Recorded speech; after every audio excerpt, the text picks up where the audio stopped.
ہر روز لوگوں کو معاف کر کے سویا کریں. پہلے تو اس طرح کا کوئی کام ہی نہ کریں. ایک شخص نے جملہ کہا تھا، لکھا تھا، کمال لکھا تھا. اس نے کہا تھا کبھی ایسا کوئی کام نہ کرنا کہ کوئی تمہاری وجہ سے جا کے رب کے سامنے رونا شروع کر دے. ایسا کوئی کام نہ کرنا کہ کوئی بندہ تمہاری شکایتیں اللہ رسول کو لگائے. اس طرح کا کبھی کام نہ کرے کہ وہ تڑپ اٹھے اور کہے اب تمہارا شکوہ میں نے وہیں کرنا ہے. کچھ لوگوں کی شکایتیں کرنی پڑتی ہیں اللہ رسول کی بارگاہ میں بھی، اپنے مشائخ کی بارگاہ میں کر دیتے ہیں. بعض اوقات انسان وہ بے بسی کے عالم میں کرے یا بہت زیادہ تکلیف اسے سہنی پڑے تو تب کرے، ہو جاتا ہے. تو ایک تو ایسا کریں نا، اور کوشش کریں لوگوں کو معاف کر دیں، اپنے دل سے چیزیں نکال دیں. ہم معافی نہیں دیتے، کبھی کبھی صلح تو کر لیتے ہیں. صلح ہو جاتی ہے، پنچایت میں صلح ہو گئی، پھر لڑائی ہوئی، پھر بات شروع سے شروع ہو گئی کیونکہ ہم نے معافی، پھر وہ بات شروع ہو گئی 1955 سے. تو وہ بھی آکھیا سی، تو اے بھی کیتا سی، وہ بننے والی گل یاد ہی، او بس کر یار، کچھ بھولے بھی تو. بچے پتہ کیوں خوش رہتے ہیں؟ آپ کو پتہ ہے بچے کیوں خوش رہتے ہیں؟ بچوں کو بات بھول جاتی ہے. اس لیے بچے، اماں نے ادھر 2 تھپڑ مارے 3-4 منٹ پہلے، اور اگلے 5 منٹ میں اماں نے پھر ماتھے کا بوسہ لیا تو بھول گئی بات. اللہ کرے کوئی تھوڑے تھوڑے بچے بھی بن جائیں. یہ جو بہتے سیانے ہیں نا، ان کا بھی اللہ ہی حافظ ہے. عقل زیادہ آ گئی ہے نا. اس لیے اقبال جیسے لوگوں نے کہا تھا خیرت کی گتھیاں سلجھا چکا ہوں، یا رب مجھے صاحب جنوں کر دے، صاحب جنوں کر دے، صاحب اللہ کوئی تھوڑا سا مجھے مجنون بھی بنا. یہ زیادہ عقل تو کسی کام کی رہی نہیں، پاگل کر دی، پاگل کر دی. بہت سارے لوگ ایسے زیادہ سمجھدار ہوتے ہیں، لہذا معافی دینے کو تیار ہے. معافی دیں. جب کوئی معافی کا مطالبہ کرے تو اسے معافی. سب سے مشکل کام ہوتا ہے لمبی لسٹ والے دشمن کو معاف کرنا. لسٹ جس کی لمبی ہو نا غلطیوں کی، ایک آدھ غلطی تو معافی ہو جاتی ہے. کچھ لوگوں کی لسٹ بھی بڑے کچھ عادی مجرم بھی ہوتے ہیں، لسٹ لمبی ہوتی ہے، ان کو معافی دینا بھی تھوڑا سا مشکل ہوتا ہے. لیکن کمال بھی یہ ہے کہ جس کی لسٹ لمبی ہو اسے یک جنبش قلم بندہ معاف کر دے. کوئی چھٹی ہو گئی، جا تجھے معاف کیا. اور یہ ہمیں کیوں کرنا چاہیے کہ میرا رب بھی ایسے کرتا ہے، میرا رب بھی ایسے، وہ گنواتا تو نہیں نا، یہ بھی کیا، یہ بھی کیا، یہ بھی کیا. حضور فرماتے ہیں، ذرا سننا حدیث، حضور فرماتے ہیں کچھ لوگوں پہ اللہ کرم کی چادر ڈال کے نا قیامت والے دن، یہاں بھی اس نے پردہ رکھا تھا تو وہاں بھی کرم کی چادر ان پہ ڈلے گی. تو اللہ فرمائے گا یہ گناہ کیے تو چھوٹے چھوٹے گناہ اس کے گنوائے جائیں گے. یہ اب وہ ڈرے گا، چونکہ پتہ تے سارا ہے نا سردار نو کیتیاں دا. اب وہ ڈرے گا، چھوٹے چھوٹے گناہ اس کے گنو، تو اس کا خیال ہے بڑے بڑے بھی نہ سامنے آ جائیں. چھوٹی چھوٹی غلطیاں اس کی گنوائی جا رہی ہیں تو ڈر رہا ہے، کانپ رہا ہے. قربان جائیں نبی پاک کے لفظوں پہ.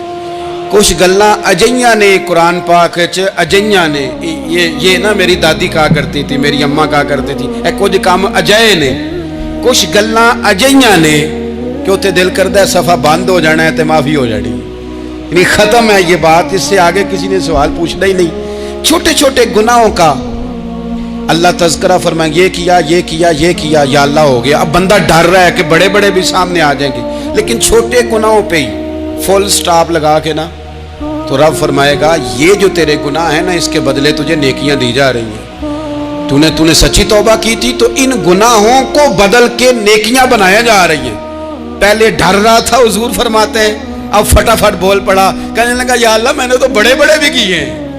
یعنی اگر چھوٹوں کی نیکیاں بن گئی ہے تو وہ پاپ کدھر ہیں، بڑے بڑے وہ میرے کدھر ہیں. کریم یہ بات کر رہے ہیں اور صحابہ رو رہے ہیں، میں نے تو بڑے بڑے بھی کیے ہیں، بڑے بڑے کدھر ہیں. اللہ تعالیٰ بندوں کو معاف فرماتا ہے، رب اپنے بندوں کو وہ معاف کرتا ہے. اگر اللہ معاف نہ کرے تو جتنے جرم ہمارے رب کو ہمارا پتہ ہے. بتاؤ سویرے روٹی ملے، سانس ملے، شعور قائم رہے، جب مالک اتنا معاف کرتا ہے تو ہم اس کے بندوں کو کیوں نہیں معاف کرتے؟ کر دے معاف. اور کچھ لوگ ایسے ہوتے ہیں جن سے امید نہیں ہوتی، اپنے ہوتے ہیں کہ یہ والا جملہ، اور بندہ کہتا ہے یار تجھے تو نہیں نہ کہنا چاہیے تھا، کوئی اور کہتا مجھے. کہتے ہیں، یہ نہ سمجھیں کہ لوگ کہتے نہیں، کہنے والے یہ بات ہی آپ چھوڑ دیں کہ کوئی آپ کو کچھ کہے گا نہیں، یہ چھوڑ دیں۔ مخلوق تو اس طرح کی بات ڈھونڈ کے لاتی ہے کہ انسان پریشان ہو جاتا ہے کہ یار میں یہ کر سکتا تھا، میں نے کیا نہیں، اور جو میں نے کیا نہیں وہ تو نے میرے کھاتے ڈال دیا ہے۔ دو لوگ بیٹھے تھے نا حرم مکہ میں، ایک صاحب کہہ رہے تھے کہ میرے اوپر وہ بدر میں جو قتل ہو گئے کفار، ان کا ذکر چل رہا تھا، تو دونوں گفتگو کر رہے تھے بدر میں ہمارے اتنے لوگ مسلمانوں نے مار دیے۔ تو ایک ان میں کہنے لگے کہ اگر میرے اوپر قرض نہ ہوتا اور میرے چھوٹے چھوٹے بچے نہ ہوتے تو میں تو تلوار لے کے جاتا اور مدینہ شریف جا کے معاذ اللہ بدلہ لے آتا۔ دوسرا کہنے لگا میں دیتا ہوں نا تیرے بچوں کا خرچہ بھی، اور میں تیرا قرضہ بھی اتارتا ہوں، تو جا۔ اس نے کہا پکی بات ہے؟ کہا ہاں، قرضہ بھی میں اتار دوں گا، تیرے بچوں کا خرچ بھی اٹھاؤں گا، تو جا۔ اس نے خنجر تیار کیا، تلوار تیار کی، گھوڑے پہ بیٹھا، گلے میں وہ تلوار اس نے اپنے ڈالی اور مدینہ شریف آ گیا۔ اتفاق کی بات یہ کہ ملاقات حضرت عمر سے ہوئی۔ جناب عمر کہنے لگے مجھے تیری نیت ٹھیک نہیں لگتی۔ پکڑا کدھر آئے ہو؟ کہنے لگا میں تو بدر کے قیدیوں کے بارے میں بات کرنے آئے۔ فرمایا تلوار لے کے چل تجھے حضور کے پاس لے کے جاتا ہوں۔ نبی کریم کی بارگاہ میں لے گئے تو حضور فرمانے لگے کیسے آئے ہو؟ کیسے آنا ہوا؟ کہنے لگے جی میں تو بدر کے جو قیدی آپ کے پاس ہیں ان کی بات کرنے آیا تھا۔ تو حضور فرمانے لگے چل پھر باقی کی میں سناؤں۔ خیال آیا مسلمان نیک و بد پہچان جاتے ہیں، محمد آدمی کے دل کی باتیں جان جاتے صلی اللہ تعالی علیہ وسلم۔ فرمایا میں سناؤں؟ حضور کیا؟ فرمایا تم اور فلاں بن فلاں وہاں بیٹھے ہوئے تھے نا حرم مکہ میں فلاں پہاڑ کے ساتھ ٹیک لگا کے، اور تم نے یہ کہا تھا نا کہ قرضہ نہ ہوتا، بچے چھوٹے نہ ہوتے تو بدر کے مقتولین کا میں بدلہ لیتا۔ یہ سارا کچھ طے کر کے پھر آئے ہو تلوار لے کے، اور یہاں کہتے ہو میں قیدیوں کے بارے میں بات کرنے آیا تھا۔ اس کے تو پسینے چھوٹ گئے، وہ تو بے حال ہو گیا۔ اس نے کہا اس کا تو سوائے اس کے اور میرے کسی کو نہیں پتا، اور اگر آپ کو پتا چل گیا ہے تو پھر آپ اللہ کے سچے رسول ہیں۔ تو حضور اگر آپ کو پتا چل گیا ہے کہ میں قتل کرنے کے ارادے سے آیا ہوں، میں معاذ اللہ بدلہ لینے آیا ہوں، اللہ کرے آپ کو سمجھ آئے میری بات کی۔ یعنی ایک تو یہ ہے کہ بندہ وہ پکڑا گیا ہے، اور ایک یہ کہ کسی کو پتا چل گیا ہے کہ یہ اس کام آیا ہے۔ پھر لوگ جب معافی دیتے ہیں تو بڑی کہانیاں سنا کے دیتے ہیں، ایسے نہیں دیتے۔ حضور اب آپ کو پتا چل گیا ہے تو کیا کریں گے؟ تو حضور فرمانے لگے تو بتانا تیرے ساتھ کیا کریں۔ اس نے کہا کہ میں نے سنا ہے آپ معاف بڑا کر دیتے ہیں۔ یعنی یہ گھر سے کوئی پیار کرنے نہیں آیا، پھولوں کا گلدستہ لے کے نہیں آیا، تلوار لے کے آیا، لیکن یہ میرے محبوب کا حوصلہ ہے، اور آیا بھی عین مسلمانوں کے بیچ ہے، جو چاہیں اس کے ساتھ کر سکتے ہیں۔ اس نے کہا معاف کر دے، تو حضور نے فرمایا جا میں نے معاف کیا۔ حضور نے معاف کیا۔ وہ کہتا حضور معاف کر رہے تھے اور رب میرے دل میں ایمان کو تازگی عطا فرما رہا تھا۔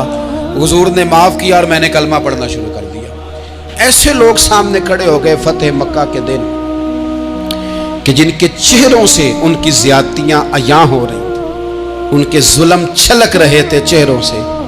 حضور کے سامنے کھڑے ہیں، کانٹے بچھانے والے بھی، روڑے مارنے والے بھی، گلے میں رسیاں ڈال سارے کھڑے ہیں۔ حضور نے فرمایا بتاؤ تمہارے ساتھ کیا سلوک کروں؟ انہوں نے کہا آپ کریم ہیں۔ تو حضور نے پتہ کیا کہا؟ قرآن پاک میں ایک سورہ یوسف ہے، کچھ لوگوں کو لفظ یہ قصہ بھی بڑا برا لگتا ہے، تو اللہ فرماتے ہیں نحن نقص علیک احسن القصص، محبوب ہم آپ کو ایک سونا قصہ سنانے لگے۔ اس کو اللہ نے قصہ کہا، سونا قصہ، سورہ یوسف کو۔ تو سورہ یوسف کیا ہے بھلا؟ ذرا انداز دیکھیے سورہ یوسف کا۔ پہلے حضرت یوسف لاڈلے ہیں باپ کے، لاڈلے، پھر اسی جناب یوسف کے منہ پہ تماچے ہیں، پھر وہی جناب یوسف کنویں میں ہیں، پھر کنویں سے بچ گئے۔ کنویں میں گرا بھی بندہ کبھی بچتا ہے، بچ گئے، اللہ کی شان ہو تو بچ جاتا ہے، بچ گئے۔ فرماتے ہیں میں نے سمجھا بچ گیا ہوں، جب بچ گیا تو بڑی تکلیف ہوئی۔ بھائیوں نے کہا ہمارا غلام ہے، ہم نے بیچنا ہے۔ سگے بھائیوں نے بیچا، جو باپ کی طرف سے سگے تھے بیچا، فرماتے ہیں میں بکا، اب بڑا پریشان تھا کہ یار کبھی آپ غور کریں نا کسی کا ریٹ لگ جائے. فرماتے ہیں اب بڑا پریشان تھا، اور جب میں مصر میں گیا تو میں کونے میں کھڑا ہوں اور لوگ مجھے خرید رہے ہیں. محبت میں یہ قصہ سنانا تو آسان ہے کہ بی بی اٹی لے کے آ گئی تھی، پر جو بیکرا ہے اس کا بھی تو حال دیکھو نا کیا ہے، اس کا ریٹ لگ رہا ہے. یہ بھی تو بڑی. اور جناب یوسف کہتے ہیں پھر عزیز مصر نے خرید لیا تو بادشاہ کے گھر گیا تو کچھ سکھ کا سانس آیا. یہ حضرت یوسف ہیں، یہ لاڈلے ہیں. فرماتے ہیں سکھ کا سانس لیا ہی تھا کہ جناب زلیخا نے الزام لگایا، اور وہ غلطی معاذ اللہ جس کا تصور بھی نہیں، اس کی پاداش میں سالوں جیل کاٹا. لیکن خدا کی حکمت ہے نا، اللہ کا کرم ہے نا، جس ملک کے وہ قیدی تھے رب نے اسی ملک کا حکمران بھی بنا دیا.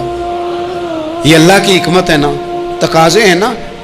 صبح کے تخت نشین شام کے مجرم ٹھہرے، ہم نے پل بھر میں نصیبوں کو بدلتے دیکھا. وہ جو چاہے جب چاہے کر دے. تو جب وہی بھائی مجبور ہو کر سوالی بن کر سامنے آئے ہیں، پتہ کیا ہوتا ہے، بندہ معاف کر دیتا ہے. بہت سارے لوگ معاف کرتے ہیں پر کہانیاں سنا کے، پتہ جے نا ادوں کی آکھیا ساجے، پتہ جے نا ادوں کی کیتا ساجے، پھر پتہ جے نا تسی اے بھی آندے سو. یہ ساری کہانیاں سنا کے. لیکن حضرت یوسف کے سامنے کھڑے ہو گئے. جناب یوسف نے بات چھیڑی کوئی نہیں، فرمایا تم سے بات ہی کوئی کرنی، جاؤ تمہیں سارا کچھ معاف کیا. اب جب یہ لوگ مکے والے حضور کے سامنے کھڑے، اس طرح معافی دینی چاہیے. یہ جب سامنے کھڑے ہوئے تو حضور نے فرمایا پتہ ہے تمہارے ساتھ کیا سلوک کرنے والا ہوں؟ کہا حضور نہیں. فرمایا وہی جو جناب یوسف نے بھائیوں کے ساتھ کیا تھا. پچھلا صفحہ پلٹنا ہی کوئی نہیں، جاؤ تمہیں معاف کیا، جاؤ تمہیں معاف کیا، جاؤ تمہیں معاف کیا. اور صرف معاف نہیں کیا، ساتھ عزت بھی دی. سب سے زیادہ مقابلے تو حضرت ابو سفیان نے کیے تھے نا، آخر تک وہ آئے تھے. آج وہ کلمہ پڑھ رہے ہیں، سردار ہیں، کلمہ پڑھ رہے ہیں. تو نبی پاک نے صرف معافی نہیں دی، عزت بھی دی. فرمایا جناب ابو سفیان چونکہ اب مسلمان ہو گئے ہیں، میں سب کو معاف کرتا ہوں. جو اپنا اندر سے دروازہ بند کر لے اسے بھی معاف کرتا ہوں، اور جو ابو سفیان کی حویلی میں آ جائے اسے بھی معاف کر دوں گا. تو ابو سفیان وہ کہتے ہیں میں حیران ہی ہو گیا کہ اتنی بڑی بات، معافی بھی دی اور ساتھ عزت بھی دی. تو آج جو سبق آپ کی خدمت میں میں نے عرض کیا ہے، اس کو آپ امید ہے یاد رکھیں گے. ایک تو یہ کہ معافی مانگ لیں. اگر کسی جگہ ہمارا معافی مانگنا، اگر ہم سمجھتے ہیں، ہمارا دل ضمیر گواہی دیتا ہے کہ مجھے معافی مانگنی چاہیے، تو معافی مانگیں. اور دوسرا پھر معافی دیں بھی، اور معافی دیں، سیاسی صلح نہ کریں. معافی دیں تو پھر واقعہ ہی دیں، دل سے دیں. اور آخری بات یہ کہ جس طرح ہم نے لوگوں سے معافی لینی ہے اور معافی دینی ہے، اسی طرح جہاں ہم سے شرعی قباحتیں ہوئی ہیں، اخلاقی کمزوریاں ہوئی ہیں، ایک بات تو اچھی طرح سمجھ لیں کہ نفل پڑھنے سے حقوق العباد نہیں معاف ہوتے، وہ بندے سے معافی مانگنے سے ہی ہوتے. ساری رات کو بندہ تسبیح پڑھے اور کہے کہ میں نے اماں کی نافرمانی کیا تو معافی ہو جائے گی، نہیں، وہ اماں ہی معاف کرے گی تو معافی ہوگی، وہ ابا ہی معاف کرے گا تو پھر ہی معافی ہوگی. میں پرسنلی بعض چیزوں کو نوٹ کرتا ہوں اور مجھے ان کا بڑا خیال رہتا ہے. میں محسوس کرتا ہوں کہ نہ چاہتے ہوئے بھی ہمارے رویے سے بعض لوگوں کو تکلیف ہوتی ہے، نہ چاہتے ہوئے. تو حقوق العباد کے مسئلے میں ہم زیادہ کمزور ہو جاتے ہیں. آج یہ سوچنا ہے کہ وہ جو میری ذمہ داریاں ہیں، جو شریعت نے، دین نے، اسلام نے، اور کچھ میں نے خود کہیں شاگرد بن کر، کہیں ارادت مند بن کر، کسی جماعت کا ممبر بن کر، کسی مسجد کی ذمہ داری لے کر، کسی ویلفیئر کام کی ذمہ داری لے کر، کسی غریب کی ذمہ داری لے کر، کسی مزدور کی ذمہ داری لے کر، جو میں نے اپنے اوپر خود چیزیں ضروری قرار دے لی ہیں، میں ان میں کہاں تک کامیاب ہو سکا ہوں. اپنی ذمہ داریوں کا حضرت معاویہ بن خدیج رضی اللہ تعالیٰ عنہ ایک صحابی ہیں، وہ فرماتے ہیں کہ مجھے حضرت عمر نے کہیں بھیجا تھا جہاد کے لیے، تو میں وہ کامیابی کی خبر لے کر دوپہر کو لوٹا. تو عرب شریف کے اندر چونکہ گرمی زیادہ ہوتی ہے، میں نے مناسب نہیں سمجھا کہ میں حضرت عمر کو دوپہر کو جگا کے خبر دوں کہ حضور بے فکر ہو جائیں، اللہ نے کامیابی دے دی. میں نے شام ہونے کا انتظار کیا. یہ ان کے اچھے اخلاق کی علامت.